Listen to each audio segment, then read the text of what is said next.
Now, this week in July 1953, an armistice agreement was signed ending a brutal 3-year conflict on the Korean peninsula until a final peace agreement could be found.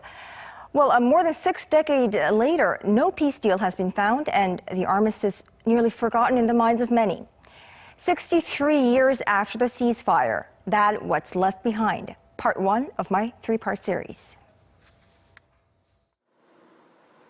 An hour's drive north of Seoul, past military checkpoints and strict security. At the very end of South Korea sits Baekyeon-ri village, a tiny farm town on the edge of the world's most heavily militarized border. At first glance, it seems like any other farm village in the country.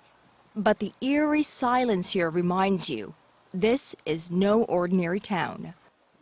This is where no civilians are allowed, in the civilian control zone, merely 4.5 kilometers from military demarcation line dividing the two Koreas. South Korea's national flags dot the main street. It's a reminder that we're still on South Korean territory, says Cho Seok-kwon. He's the township leader of this frontline village. He tells me nationalism runs deeply among villagers here. The village was planned and built as a settled district, modeled after the Israeli border village of kibbutz, based on the slogan, "Fight while you build and build while you fight." That spirit still lives on. Established in 1973 upon a special presidential order to build a strategic model village benchmarking Israel's communal settlement, kibbutz, this war-ravaged piece of land began to take shape of a village with a select group of families. 40 to-be-discharged officers and 40 native families of the area. The government supplied each family with a house and a piece of land. Ammunition depots and air defense shelters were also built around the town, reflecting its close proximity to North Korean forces. There are still a lot of live mines buried all around here. The residents of this town never wander off to places where they're not familiar with. They always take the same route, even though all the landmines inside the village have been removed. Over the last 4 decades, the people of this frontline town have cultivated farmland in soil embedded with landmines and made home in an area fenced by barbed wires, here where the threat of war becomes an act of war.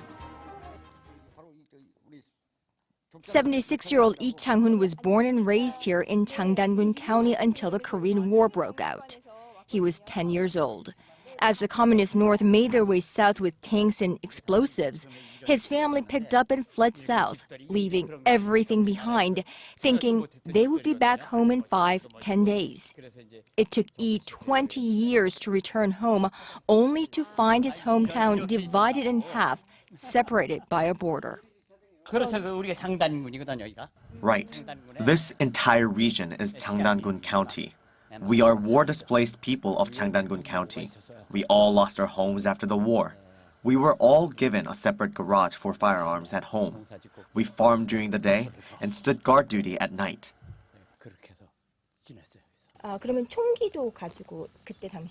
Sure.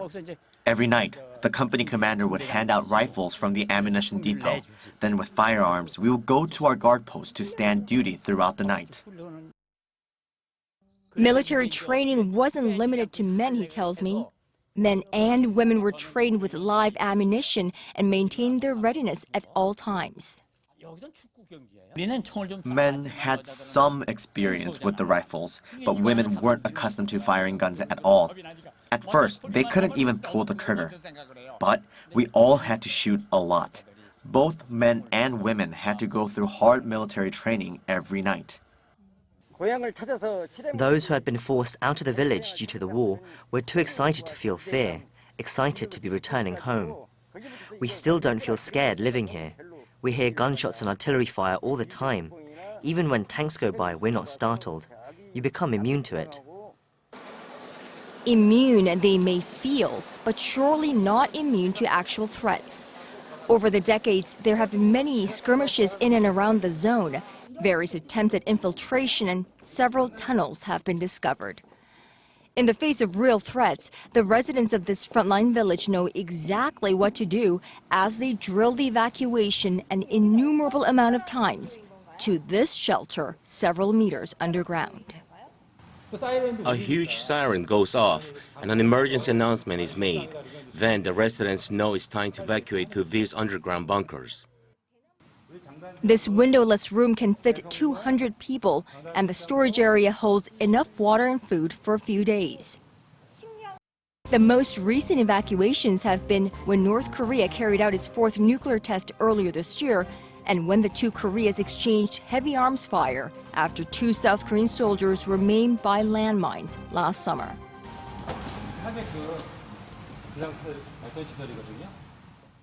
There is a separate generator in case the power gets cut off. These are actual field gas masks. There are two types of gas masks, one for drills and another for the actual event. What we have here are all real-use gas masks, not for drills. Another reminder that this is no ordinary farm village is the curfew and entry restrictions in place. Only with this entry pass, a proof of residency in this village, can one pass through the military checkpoint and the civilian control line to this town. In the early days of our village, we couldn't even go out to the fields after 5:30 in the afternoon.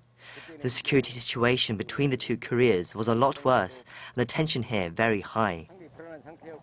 The curfew remains in place today, a bit more lenient of midnight, but still strictly in place. So why stay here? Why stay in this town? I'm 76. Where would I go? I'm not anxious and I've never thought of leaving. If there's a clash between North and South Korea, we're all ready to fight back. I'm determined to protect my town. They stay here because for them, it's home. The people of this frontline village are also under no illusion what life next to North Korea means. Unlike the 10 million city residents of Seoul, who live 70 kilometers south of the DMZ, riding out north-south tensions, the fact that a ceasefire is in place with seeming indifference.